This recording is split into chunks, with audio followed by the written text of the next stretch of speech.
জাতীয় নাগরিক পার্টি বা এনসিপির লং মার্চ টু গোপালগঞ্জ কর্মসূচিকে ঘিরে সংঘর্ষের সবশেষ তথ্য অনুযায়ী 4 জনের মৃত্যুর খবর পাওয়া গেছে। এই সংঘর্ষের পর অনেকের প্রশ্ন, রাজনৈতিক প্রতিপক্ষকে ঘায়েল করার জন্য আর কত লাশ পড়লে দেশ ও সরকারের বোধোদয় হবে। দিনভর গোপালগঞ্জে সংঘর্ষের পর সরকার প্রথমে 144 ধারা, পরে কারফিউ জারি করেছে। স্থানীয় জনতা ঘেরার মুখে সমাবেশ শেষে গোপালগঞ্জ এসপি অফিসে অবরুদ্ধ হয়ে পড়েছিল এনসিপি নেতারা। পরে বহুবার এনসিপির গালমন্দ শোনা সেই সামরিক বাহিনী হয়েছে উদ্ধারকর্তা।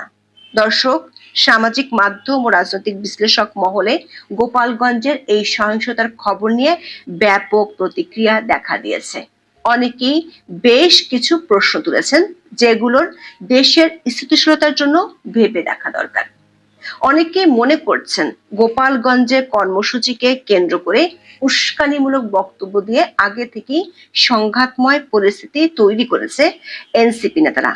আবার আইন শৃঙ্খলা বাহিনীর সদস্যদের হাতে প্রাণ হারানোর ঘটনা বন্ধের যে দাবি গত 1 বছর ধরে করা হচ্ছে, সেখানে তাদের আবারও প্রাণঘাতী অস্ত্রের ব্যবহার কেন করতে হলো?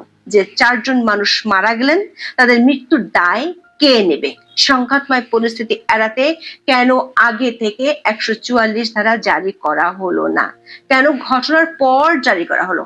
আবার অনেকেই মনে করছেন, একদিকে জাতিসংঘ মানবাধিকার কমিশনকে ঢাকায় অফিস খোলার অনুমতি দিল সরকার, অন্যদিকে বাহিনীগুলোকে প্রাণঘাতী অস্ত্র ব্যবহার করতে দিচ্ছে। এটি কি কোনো ষড়যন্ত্র? গোপালগঞ্জে সংঘাত নিয়ে এমন 7টি প্রশ্নের উত্তর খুঁজতে চলুন যাওয়া যাক বিশ্লেষণে।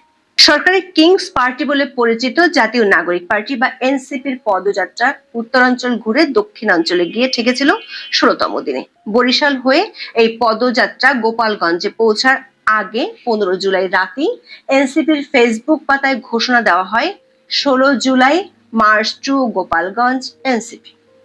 এতদিন যেটি ছিল পদযাত্রা কর্মসূচি, গোপালগঞ্জের জন্য সেটি হয়ে গেল লং মার্চ। তারপর থেকে গোপালগঞ্জে উত্তেজনার আওয়াজ পাওয়া যাচ্ছিল। 16 জুলাই সকাল থেকে দফায় দফায় হামলা, সংঘর্ষ ও গুলির শব্দে গোটা গোপালগঞ্জ শহর রণক্ষেত্রে পরিণত হয়। এক দফা সংঘর্ষের পর পুলিশ, সেনাবাহিনী ও র্যাবের 17টি গাড়ি এনসিপি নেতাদের প্রোটেকশন দিয়ে গোপালগঞ্জে সমাবেশ স্থলে নিয়ে যায়। সমাবেশে তারা ইনকিলাব জিন্দাবাদ, মুজিববাদ মুর্দাবাদ স্লোগান দিলেও গোপালগঞ্জবাসীর উদ্দেশ্যে শান্তির বার্তা দেন।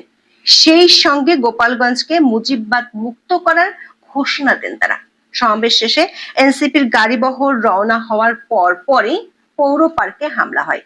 পরিস্থিতি নিয়ন্ত্রণে আনতে গুলি ও টিয়ার গ্যাস নিক্ষেপ করে আইন শৃঙ্খলা বাহিনীর সদস্যরা। বিবিসি বাংলা জানিয়েছে, ব্যাপক সংঘর্ষের মধ্যে পরিস্থিতি নিয়ন্ত্রণে কয়েক রাউন্ড ফাঁকা গুলিও ছোড়ে সেনাবাহিনী। এমন পরিস্থিতিতে গোপালগঞ্জের জেলা প্রশাসক মোহাম্মদ কামরুজ্জামান জেলায় 144 ধারা জারি করে সব ধরনের সভা সমাবেশ নিষিদ্ধ করেছেন বলে প্রথম আলো জানিয়েছে। তখন গোপালগঞ্জে এসপি অফিসে আটকে পড়েন এনসিপি নেতারা। পরে সামরিক সাজোয়া জানে করে গোপালগঞ্জ ছাড়তে হয় এনসিপি নেতাদের।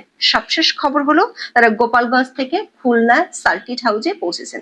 বাংলাদেশের বেশিরভাগ গণমাধ্যমে এই হামলার জন্য কাউকে দায়ী করা হয়নি, তবে কিছু কিছু গণমাধ্যম বর্তমান অন্তর্বর্তী সরকার আমলে নিষিদ্ধ ঘোষিত ছাত্রলীগকে দায়ী করেছে।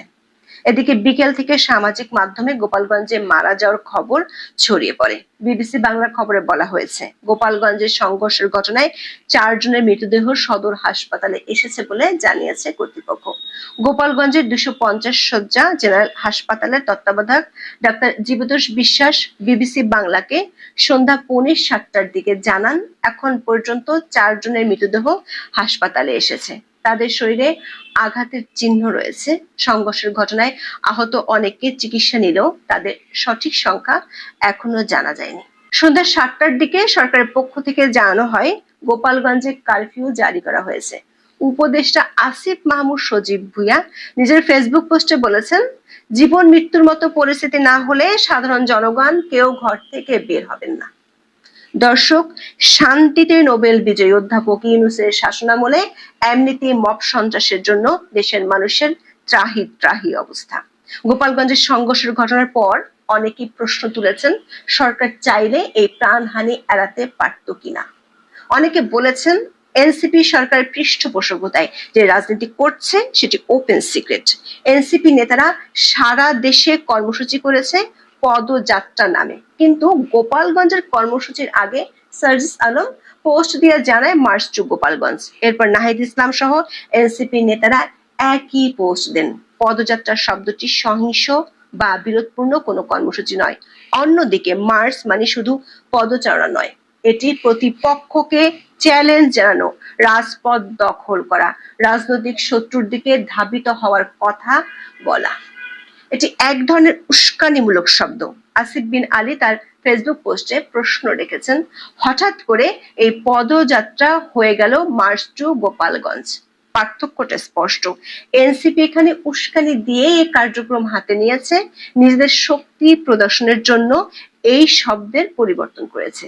আবার অনেকে লিখেছেন গোপালগঞ্জ বঙ্গবন্ধু শেখ মুজিবুর রহমানের জন্মস্থান, এখানে এনসিপি সভা সমাবেশ করতে পারে, সে অধিকার তাদের আছে, কিন্তু বঙ্গবন্ধুর জন্মস্থানে গিয়ে বঙ্গবন্ধুর নামে অবমাননাকর মন্তব্য করলে ওই এলাকার মানুষ ক্ষিপ্ত হওয়া কি অস্বাভাবিক কিছু? পারভেজ আলম লিখেছেন, গোপালগঞ্জে নিহত একজন পথচারী, এর মৃত্যুর পিছনে এনসিপির কি কোনো দায় নাই? গোপালগঞ্জের আগে অন্য কোনো শহরে তারা মার্চ করেছে? নাহিদকেও আমি এমন উস্কানিমূলক বক্তব্য আগে কখনো দিতে দেখি নাই, যেমনটা সে দিয়েছে সম্প্রতি। গতকাল থেকে এনসিপির বহু কর্মীকে উস্কানিমূলক বক্তব্য ও ছবি প্রচার করতে দেখা গেছে। 5 আগস্টের পর থেকে বিএনপি সহ অন্য রাজনৈতিক দলগুলো গোপালগঞ্জে স্বাভাবিক রাজনীতি করছে। জেলাটিতে বিএনপির একটি বিশাল তোরণও আছে, কেউ তো সেই তোরণ ভাঙ্গেনি। তাহলে এনসিপি কেন গোপালগঞ্জ নিয়ে উস্কানিমূলক বক্তব্য দিল, সে প্রশ্ন রেখেছেন অনেকে। গোপালগঞ্জের সহিংসতার ঘটনায় তৃতীয় যে প্রশ্নটি উঠে এসেছে সেটি হলো সরকারের দায়িত্ব জ্ঞানহীনতা। গত কয়েকদিন ধরে সংবাদ মাধ্যম ও সামাজিক মাধ্যমে ছড়িয়ে পড়েছিল গোপালগঞ্জে এনসিপি সমাবেশকে ঘিরে উত্তেজনা ছড়িয়ে পড়ছে এবং সেখানে অপ্রীতিকর ও সহিংস ঘটনা ঘটতে পারে। এমন পরিস্থিতি তৈরি হলে বর্তমান সরকারের আমলে অনেক জায়গায় আগে থেকেই 144 ধারা জারি করা হয়েছিল এবং সংশ্লিষ্ট পক্ষগুলোকে সেই কর্মসূচি পালন করতে দেয়নি। তাহলে সরকার কেন গোপালগঞ্জে এনসিপির কর্মসূচিকে ঘিরে 144 ধারা বা নিষেধাজ্ঞা জারি করেনি? সেক্ষেত্রে সরকার এনসিপির কর্মসূচির জন্য উল্টো আইন শৃঙ্খলা বাহিনীর 17টি গাড়ি বহর দিয়ে রেখেছিল। দেশের অন্য কোন রাজনৈতিক দলকে কি এমন নিরাপত্তা সরকার দেয়? সংঘর্ষের পর যে 144 ধারা জারি করা হলো, সেটি যদি আগে জারি করা হতো তাহলে কি 4টি মৃত্যুর দায় থেকে মুক্তি পাওয়া যেত না? কারফিউ জারির আগে 4টি লাশ কি সরকারের খুব দরকার ছিল? এমন প্রশ্ন তুলেছেন কেউ কেউ। এই কারফিউ কি আগে জারি করা যেত না? দর্শক, জুলাই আন্দোলনে সবচেয়ে আপত্তিজনক কাজ ছিল আইন শৃঙ্খলা বাহিনীর গুলি চালানো, কিন্তু বছর না ঘুরতেই গোপালগঞ্জে আইন শৃঙ্খলা বাহিনীকে সেই পুরনো বন্দোবস্তে ফিরিয়ে নিয়ে যাওয়া হলো কেন? 71 টিভিতে প্রচারিত একটি ভিডিওতে দেখা যাচ্ছে পুলিশের পাশাপাশি সেনার সদস্যরা গুলি চালিয়েছে। বিবিসি বাংলার খবরও একই তথ্য জানানো হয়েছে। সেনা সদস্যদের একজন আহতকে টেনে নিয়ে যাওয়ার ভিডিও এবং ছবি ভাইরাল হয়েছে। দেশের বাহিনীগুলো যখন ঘুরে দাঁড়ানোর চেষ্টা করছে তখন তাদেরকে আবার কেন এমন আপত্তিকর কাজে ব্যবহার করা হলো? দর্শক, এনসিপি নেতারা যখনই বিপদে পড়েন তারা পুলিশ ও সেনাবাহিনীর উপর দোষারোপ করেন। এমনকি গোপালগঞ্জের এসপি অফিসে নিয়ে গিয়ে পুলিশ যখন তাদের রক্ষা করছিল তখনও তারা পুলিশকে দোষারোপ করেছে। অস্ত্র ব্যবহারের সমালোচনা সত্ত্বেও তাদের প্রয়োজনে অস্ত্র ব্যবহার করছে না কেন, সে প্রশ্ন তুলেছে। সামাজিক মাধ্যমে ছড়িয়ে পড়া একটি ভিডিওতে দেখা গেছে মাইক্রোবাসে বসা একজন এনসিপি নেতা বলছেন, পুলিশ গুলি করছে না কেন? পুলিশের মতো এনসিপির বিষোদ্গারের কবল থেকে সেনাবাহিনী বাদ যায়নি। এনসিপি নেতা হাসনাত আব্দুল্লাহ তো সেনাবাহিনী ও সেনাপ্রধানের সমালোচনার সব রেকর্ড ছাড়িয়ে গিয়েছিলেন, অথচ গোপালগঞ্জ থেকে উদ্ধার পাওয়ার জন্য সেনাবাহিনীর আর্মার্ড পার্সোনাল ক্যারিয়ার বা এপিসিতেই উঠতে হলো। আশিকুর রহমান শোভন লিখেছেন, সেনাবাহিনীর এপিসির ভিতরে করে ফুল লোডেড মিলিটারি প্রোটোকলে পালাচ্ছে একটা রাজনৈতিক দলের কেন্দ্রীয় নেতারা। 24-এর অভ্যুত্থানের ঠিক 1 বছর পর অভ্যুত্থানের নেতৃত্ব দেওয়ার নেতারা সামরিক বাহিনীর এপিসিতে করে পালাচ্ছে। এটা বাংলাদেশের রাজনীতির জন্য গুরুত্বপূর্ণ বার্তা। যে মানুষগুলো বলতো পুলিশ, র্যাব, সেনাবাহিনী ছাড়া রাস্তায় নেমে দেখান, যদিও এখনো অনিবন্ধিত দল, তাও তারা নিজেরাই রাজনৈতিক দল হিসেবে আজকে বিভিন্ন সামরিক বাহিনীর কয়েক হাজার সদস্যের মাধ্যমে রাষ্ট্রীয় প্রোটোকল নিয়ে একটা জেলা শহরে গিয়েছে। সামরিক এপিসিতে করে জেলা শহর ত্যাগ করতে হচ্ছে। সবশেষ অনেকে এখানে ষড়যন্ত্রেরও গন্ধ পাচ্ছেন। সাংবাদিক জুলকারনাইন সায়েল লিখেছেন, দেশে জাতিসংঘের মানবাধিকার বিষয়ক হাই কমিশনারের কার্যালয় হচ্ছে, অন্যদিকে হোস্টাইল এলাকায় গিয়ে নিরাপত্তা বাহিনীর সহায়তা চাওয়া হচ্ছে, যেন জানমাল রক্ষায় নিরাপত্তা বাহিনীর সদস্যরা সর্বোচ্চ পদক্ষেপ নিতে বাধ্য হতে হয়। যেই খেলাটা শুরু করেছেন সেটা শেষ করতে পারবেন তো? দর্শক, খেপে গেলে কিন্তু স্টেডিয়াম থেকে বের হওয়ার রাস্তা খুঁজে পাওয়া মুশকিল হয়ে যাবে। জনাব স্যার উপদেষ্টা আসিফ মাহমুদের একটি পোস্ট নিয়ে সমালোচনা করেছেন। তিনি লিখেছেন, জুস পান করতে করতে কার্যক্রম নিষিদ্ধ আওয়ামী নেতাকর্মীদের ভেঙে বা ধ্বংস করে ফেলতে আহ্বান জানাচ্ছে সরকারের একজন উপদেষ্টা। তিনি মন্ত্রী পদমর্যাদার সমমান।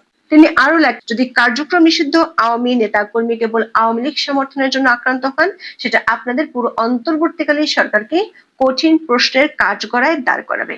সেই বোধ অবশ্য সরকারের নেই। সরকার এরই মধ্যে বিবৃতি দিয়ে তাদের শেষ করে ফেলার হুমকি দিয়েছে। আর এনসিপির এক নেতা বাংলাদেশে যুদ্ধ ঘোষণার হুমকিও দিয়ে রেখেছেন। তবে সার্জিস আলম সারা দেশের মানুষকে গোপালগঞ্জে মার্চ করার যে ডাক দিয়েছিলেন, তাতে যে খুব একটা সাড়া মেলেনি সেটি বুঝে গেছে কিংস পার্টির নেতারা।